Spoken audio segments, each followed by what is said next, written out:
সুন্দর হাতের লেখা ক্লাস পর্বর সাথে সবাইকে স্বাগত। আজ আমরা শুরু করব দন্তন্য নিয়ে। দন্তন্য নিয়ে কাজ করব। তো দন্তন্য বইতে যেভাবে আছে সেটা হলো এই বর্ণটি এরকম আছে বইতে, কিন্তু আমরা এই বর্ণটি লিখে থাকি অনেকেই এভাবে লিখে থাকি, এরকম লিখে থাকি, অর্থাৎ ভাবটা মূর্ধন্য এসে যাচ্ছে কিন্তু আসলে হবে দন্তন্য। তো আমি একটু দেখাই দন্তন্যর শুরুটা। আপনি আমাদের যে লাল দাগ আছে সে লাল দাগ থেকে শুরু করেন, একদম এখানে চলে আসেন লাল দাগ থেকে। আবার দেখাই,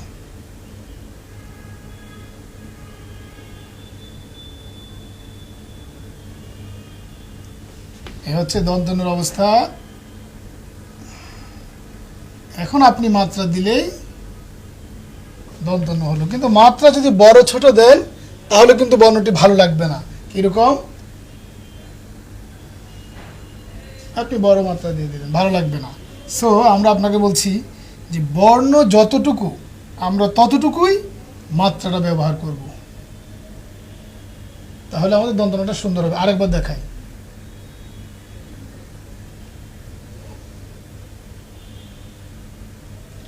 আরেকটা জিনিস এখানে লক্ষণীয়, দেখেন আমার এই জায়গাটা একটু বাঁকা হয়ে গেছে, অর্থাৎ প্রেশার যখন বেশি পড়বে আপনার পেনে বা পেন্সিলে কলমে তখন ওই জায়গাটা বাঁকা হয়ে যাবে অটোমেটিক্যালি। আর ব্যালেন্স যদি আপনি ঠিক রাখেন তাহলে কিন্তু আপনার এই জায়গাটা বাঁকা হবে না। এবার আমি দেখাই একটু স্লো, একেবারেই ইজি করে লিখছি, আমি একেবারে প্রেশারে দিচ্ছি না। এখন আপনার দন্তন্যটা একই দন্তন্য হবে। দন্তন্যটা হয়ে গেল। আচ্ছা, এখন দন্তন্য হওয়ার পরে আমরা আপনাকে মূর্ধন্য নটা দেখাচ্ছি। মূর্ধন্য ন, মূর্ধন্য ন, মূর্ধন্য নটি বইতে এভাবে আছে।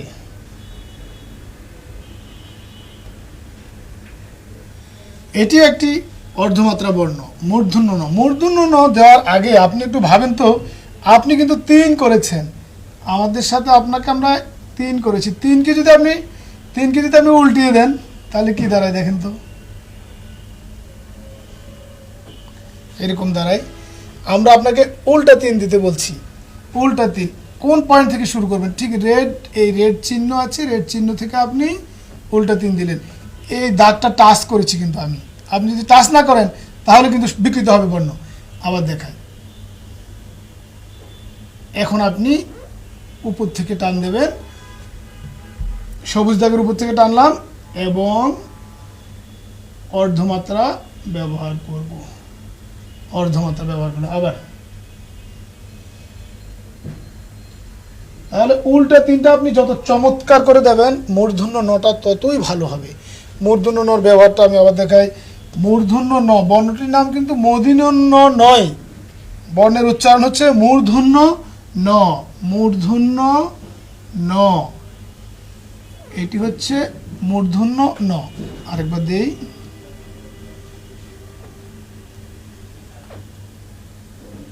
মূর্ধন্য ন, এটি হচ্ছে মূর্ধন্য ন। এর আগে করলাম দন্ত ন, এটি হচ্ছে মূর্ধন্য ন, উচ্চারণ হচ্ছে মূর্ধন্য ন। মূর্ধন্য ন হলো। এরপরে দেখেন ম করার আগে মর একটা অরিজিনাল অবস্থাটা দেখায়। মটা অরিজিনালি এরকম আছে, এরকম আছে। এখন দেখেন আপনি কিন্তু দন্তন্য করেছেন, তো দন্তন্য করেছেন এরকম, দন্তন্য করেছেন এরকম, তাই না? তো এর আগে আপনি যদি একের মতো এরকম একের মতো টান দেন, একের মতো, সেটা যদি এখানে সংযোগ দিয়ে দেখেন এরকম হয়ে যায় ব্যাপারটা, তাই না? কিন্তু এভাবে আমরা করব না, আমরা শুরুতে একটা এক বানাবো। শুরুতে একটা যেন আমাদের এই লাল দাগের এই শূন্যের অংশটা একটু নিচের অংশে আছে। তারপরে দেখেন আমরা ওই দন্তন্যর মতো একদম এখানে চলে আসবো। আপনি যদি এটা মুছে ফেলেন তাহলে কিন্তু দন্তন্যর ভাবটা চলে আসছে।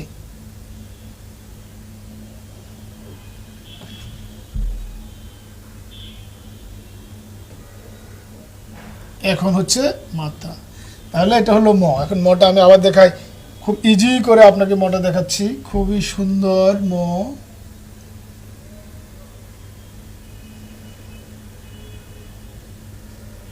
এই হচ্ছে ম, কিন্তু এই মটা আমরা কোনো কোনো ক্ষেত্রে এরকম দেখতে থাকি।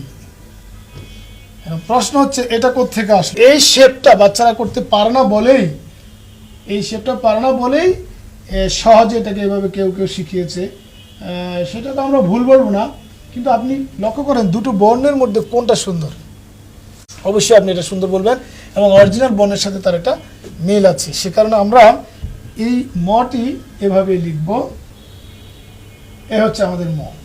তাহলে দন্ত ন হলো, মূর্ধন্য ন হলো, ম হলো। এখন আমরা দেখাবো চ কিভাবে লিখতে হয়। চ বর্ণটি কিছুটা, আপনি যদি কিছুটা সতর্ক হন তাহলে বর্ণটি সুন্দর হবে। অরিজিনালি বর্ণটা আছে এরকম, অরিজিনালি বর্ণটা এরকম আছে। এখন এই বর্ণটি ম্যাক্সিমাম লোক এই বর্ণটিকে এভাবে লিখে, আমরা এরকমই দেখতে পাই। তো আমি আপনাকে সহজ করে দেখাবো। এই বর্ণটির শুরুতে আপনি একেবারে নিশ্চিত দাগে গিয়ে একটু বাঁকা হয়ে যাবেন, শেষ প্রান্তে গিয়ে একটু বাঁকা হয়ে যাবেন। আবার দেখেন একটু বাঁকা হয়ে গেলাম, এরপর আপনি বাঁকা হয়ে লাল দাগ পর্যন্ত চলে আসবেন, লাল দাগ পর্যন্ত চলে আসলাম, তাই না? তারপরে দেখেন লাল দাগ থেকে আমি একটু বাঁকা হয়ে যেখান থেকে স্টার্ট করেছি সেখানেই মিলিত হব। তো আমি স্টার্ট করেছিলাম এই পয়েন্ট থেকে, আমি স্টার্ট করেছিলাম, আমি সেই পয়েন্টে মিলিত হব। কিভাবে হব? এখান থেকে আমি একটু বাঁকা হয়ে সেখানে মিলিত হব। তাহলে এখানে সূত্রটি হচ্ছে চয়ের ক্ষেত্রে যেখান থেকে শুরু সেখানেই শেষ, যেখান থেকে শুরু সেখানে আপনি শেষ করবেন। তাহলে আপনি আবার দেখেন, আমি এই পয়েন্ট থেকে শুরু করলাম এবং সেই পয়েন্টে গিয়েই আমি শেষ করব।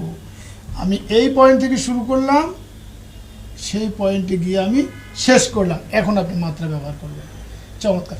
শুধুমাত্র আপনাকে এই একটা সিগন্যাল মনে রাখতে হবে যে চয়ের ক্ষেত্রে আপনি যেই পয়েন্ট থেকে শুরু করবেন সেই পয়েন্টে গিয়েই শেষ করবেন, তাহলে আপনার এই বর্ণটা চমৎকার বর্ণ হবে। এখন দেখেন, আর এখানে একটু কার্ভ আছে, সেটা আমরা শুরু করব এই লাল দাগ থেকে শুরু করব, একটু কার্ভ। এই চল আরেকবার দেখাই,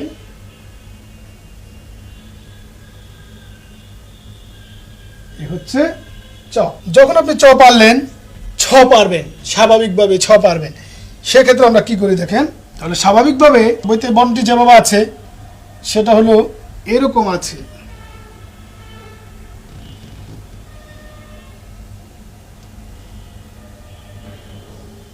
এরকম আছে।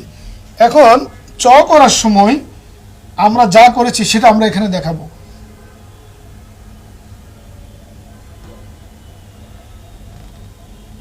ছোট করে করলাম শুধু উপরের ঘরে, শুধু উপরের ঘরে। এখানেও একই কথা যে আমি যেখান থেকে স্টার্ট করেছি সেখানেই মিলিত হয়েছি, শেষ করেছি, দেখেন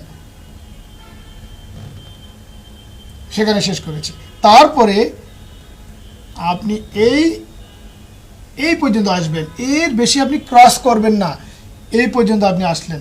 আবার দেখাই, একটু আপনি আসলেন, দেন হাত কিন্তু আপনি ছাড়লেন না। তাহলে এই টোটাল কাজটা কিন্তু এক টানে হলো। আবার দেখেন, টোটাল কাজটা কিন্তু এক টানে হবে।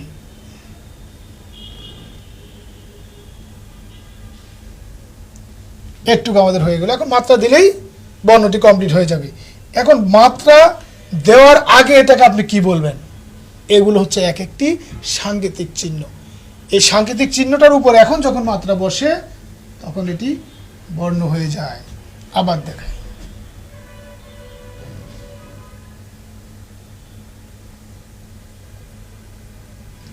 ছ বর্ণটি হয়ে গেল। আজকে আমরা যে কটা বর্ণ করলাম, 5টা বর্ণ, সেটা আবার একটু রিপিট আপনাকে দেখাচ্ছি।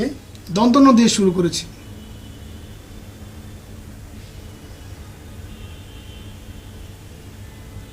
উল্টা 3 থেকে মূর্ধন্য নর সৃষ্টি। এটি হচ্ছে মূর্ধন্য ন, আবারও বলছি মূর্ধন্য ন।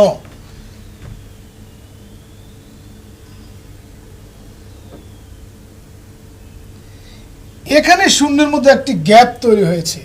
আপনি যখন পেন দিয়ে লিখবেন অটোমেটিক্যালি এখানে একটি গ্যাপ তৈরি হবে, কিন্তু আপনি যখন ব্রাশ দিয়ে লিখবেন তখন এই গ্যাপটা অটোমেটিক্যালি থাকবে না। দেখেন,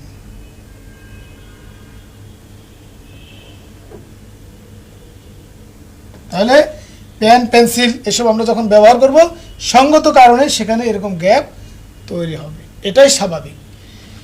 তো তারপরে বর্ণটি দেখেন,